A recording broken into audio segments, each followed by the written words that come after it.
I'd like to start by thanking Alana Cantor for inviting me to speak about this topic of literature in my life. I'm going to turn that idea, though, a little bit on its head.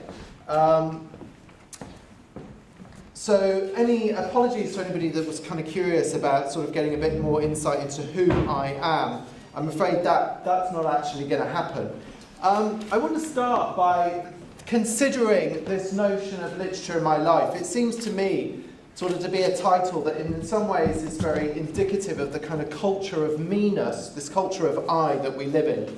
Part of the TED Talks are wrapped up with this week of Wellbeing, and I'm going to kind of come back to this notion of the role that the I and me plays in notions of mental health.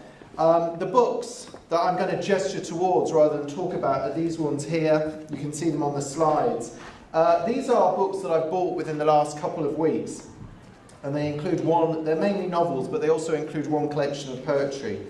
But before I get on to the role that these books play in our ideas of well-being, I want to start with I suppose, an admittedly highly subjective dissection of the anatomy of our contemporary culture and its relationship to well-being. I'm going to start by saying I think that we are addicted to screens and gadgets. And if I had a guess at what intervention has single-handedly transformed Western society in the last 50 years, I would say it was the internet, and coupled with that, the smartphone. Our lives are now played out in conjunction with these devices. And it seems to me broadly a phenomenon that affects all generations in one way or another. The black screen has more or less consumed us in its glassy, reflective black hole. Alongside this addiction to gadgets, we live in an age of self-improvement, of self-idealization. There are always better versions of us within reach. If only we exercise more, eat more vegetables, eat less processed meat, drink more water, drink less coffee.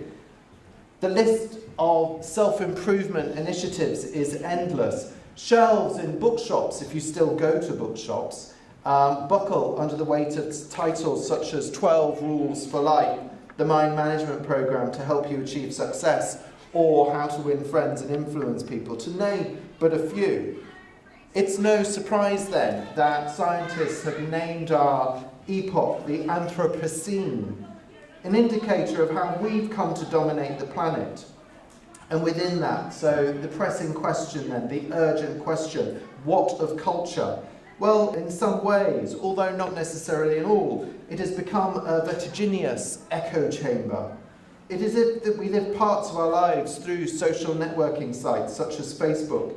We've become writers of our own narratives, projecting constructed versions of ourselves around the globe. We follow those we most want to emulate. We read the news that most conforms to our own points of view. Complex ideas are now simplified into 280 characters. And what's round the corner? Well, Siri, Alexa, Google Assistant, androids at our beck and call to remind us what to do to turn up the heating, turn on the lights. Almost every function of our lives is now altered in some way by technology. But back to these books, and perhaps a solution to this aggressively technological I-dominated culture. I want to draw your attention to a quotation by the writer and critic Kwame Anthony Appiah, in which he writes about these particular books. In each of them, language takes centre stage, and yet in every other respect they are remarkably diverse, exploring a multitude of subjects ranging across space and time. From Ireland to California, in Barbados and the Arctic, they inhabit worlds that not everyone will have been to, but which we can all be enriched by getting to know. Each one of these texts takes me to a place it would be impossible to know anything about. Washington Black, for example. This is a novel about a young man born on a slave plantation in Barbados, and he escapes that slave plantation by stowing away in a hot air balloon that takes him to Greenland, to the Arctic, It's a narrative. It's the narrative of a journey that has nothing to do, really, with anything in my life. The Overstory by Richard Powers is a novel about a group of passionate eco-warriors trying to save a forest in New England. Milkman. In Milkman, we are transported across the Irish Sea to Northern Ireland, and we have an opportunity to explore the streets of Belfast and the effects of the Troubles on the most ordinary of people. While in Daisy Johnson's novel Fen, it's a bewitching collection of stories set in a marshland town where humans turn into animals. So, in a sense, back to that original title, Literature and My Life. Well, actually, it's not about literature and my life, it's about literature and the lives of others.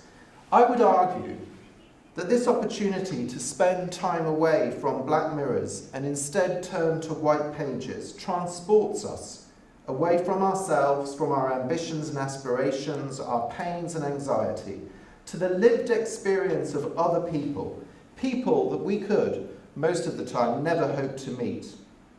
It is, I think, these novels are an example of the wonderfully enriching antidote to the self-obsessed society that we have become.